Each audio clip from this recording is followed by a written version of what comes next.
So here we are. Consider the area beneath this function from 2 to 5. And so I'm going to write the definite integral as an infinite limit of Riemann sums. I have the integral from what to what? 2 to 5 of the function, which is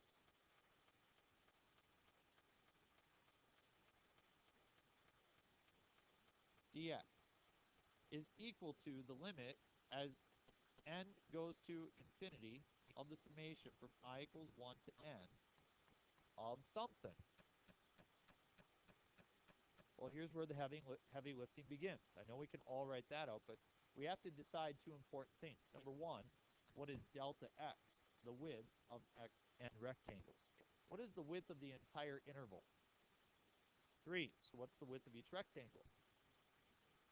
3 over n. We're dividing it up into n rectangles. Now we need to also identify x sub I, which is equal to your beginning value plus the width times I.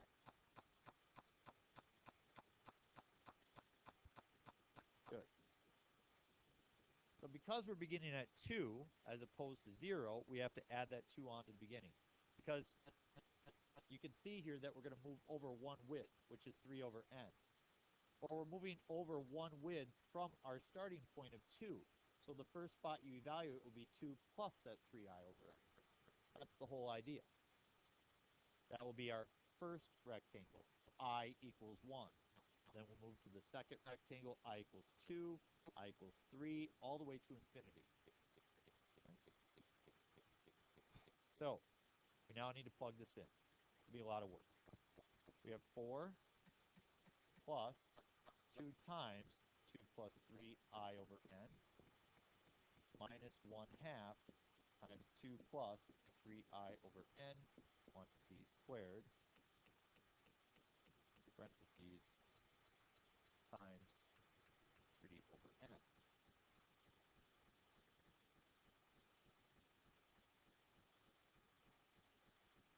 Really, the calculus is done for the most part. We will apply the infinite limit, but the rest right now is simply algebra. As you've learned, the algebra of calculus is more difficult than the stuff we've done before. But that's what we're going to do. The limit as n goes to infinity of the summation from I equals 1 to n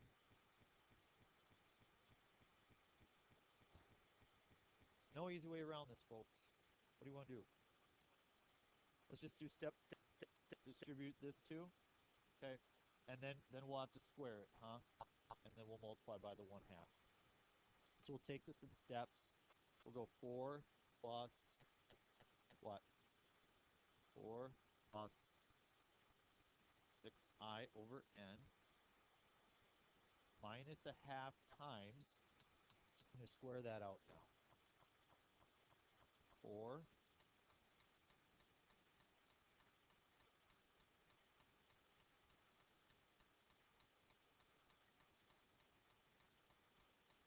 12i over n.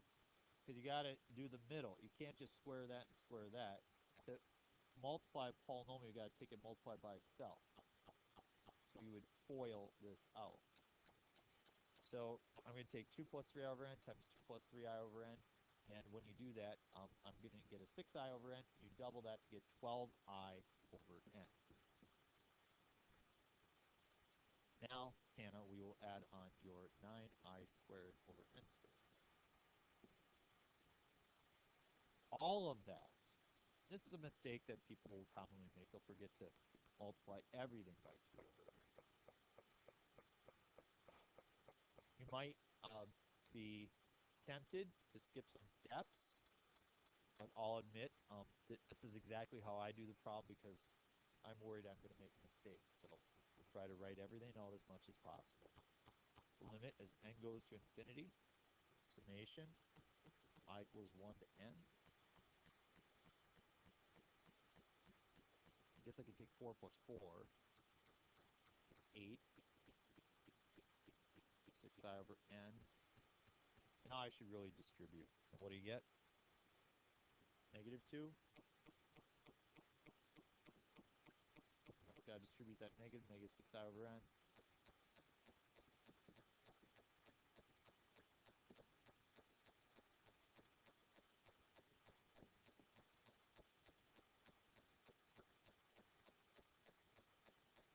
Hey, what do you notice?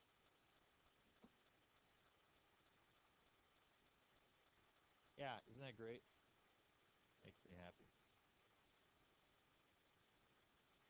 Yeah, is that okay? Is there a question? There's a couple. Okay. So the 6i over n and the negative 6i over n goes away, which is great because originally you anticipated that you would have to insert three different pieces, correct? I mean, that's what you thought. That's what I thought, that since there's three terms, we'd insert three formulas. Well, because the 6i's cancel, I'm just going to use the first one and then the third one, and it's going to work out. It's really hard to predict if that's going to happen, but it does in this situation. So we have the limit as n goes to infinity of the summation from I equals 1 to n of, I now need to do what? Yeah, I need to distribute. So 8 minus 2 gives me 6, and then times 3 over n will be 18 over n. Now distribute my 3 over n, and I get a 27i squared over what? 2n cubed. This one, 8 minus 2 is 6 times 3 is 18. Okay, that's a nice smaller expression, but everything we've done so far is just to simplify it down to that spot. Okay. Yep. Now separated into two pieces. So everything we see now is stuff we've done before, right? The new piece for us was squaring that out and knowing that you do a 2 plus as opposed to just 3i over n. So that's the new piece for today. All right. Limit as n goes to infinity of the summation from I equals 1 to n of 18 over n minus the summation from I equals 1 to n 27 I squared over 2n.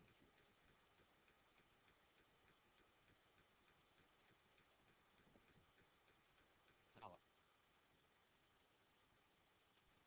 technically, you can write the limit for out front as both of them, or you can get the limit in front of each one. Technically, it doesn't matter. Question? I don't know. Yeah, we are minus because it's minus that 9i squared over 2n. Yeah. I'll write it as Allison suggested. We have 18 over n times the summation from I equals 1. If I pull out the entire 18 over n, what's left there? 1 minus the limit as n goes to infinity. Technically, you could attach the limit to each or bring it out front. Limits work with addition and subtraction in that way. So, and what do I pull out front here?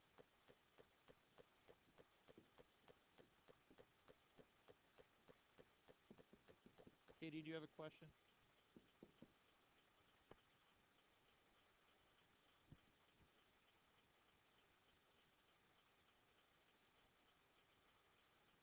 This is my summation.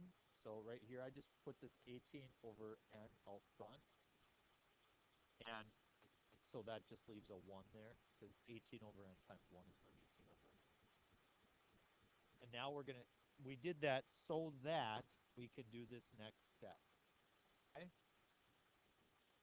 Yeah, what is the constant here? 1. And 1 times n is n. So you replace this with n. 18n over n, which just is 18. And then you replace this with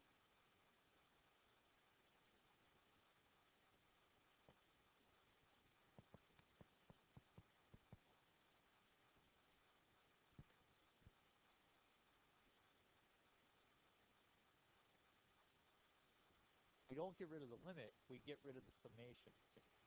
Your sigma notation is gone.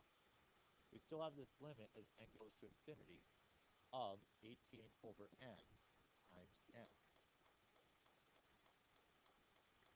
minus the limit as n goes to infinity of 27 over 2n to the third times n times 2n plus 1 times n plus 1.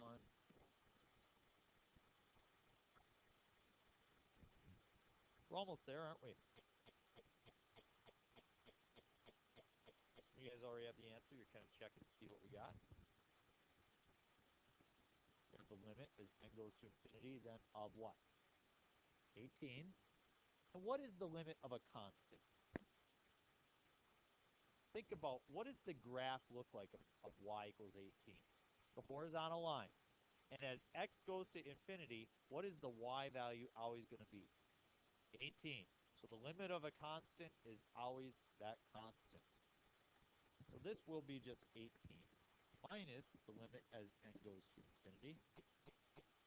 Maybe you have done this enough times now where you know that n times 2n plus 1 times n plus 1 gives you 2n to the third plus 3n squared plus n. And of course, that's all over 6. So hopefully you've seen that enough. So when we distribute the 27 through, what do you get? N cubed plus 81 squared.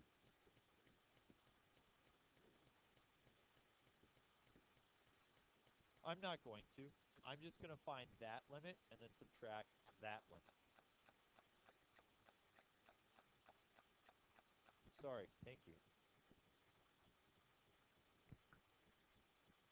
Just not paying attention.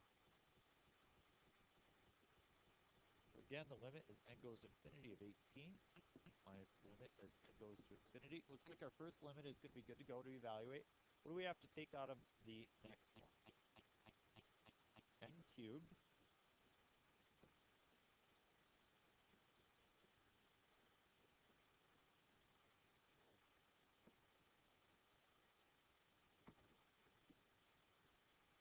Okay, what goes away? N cubed. Those two go to 0. We're left with 18 minus 54 over 12. 18 minus, yep, so these are both divisible by 6. So you said 9 halves, or 46 over 2 minus 9 over 2.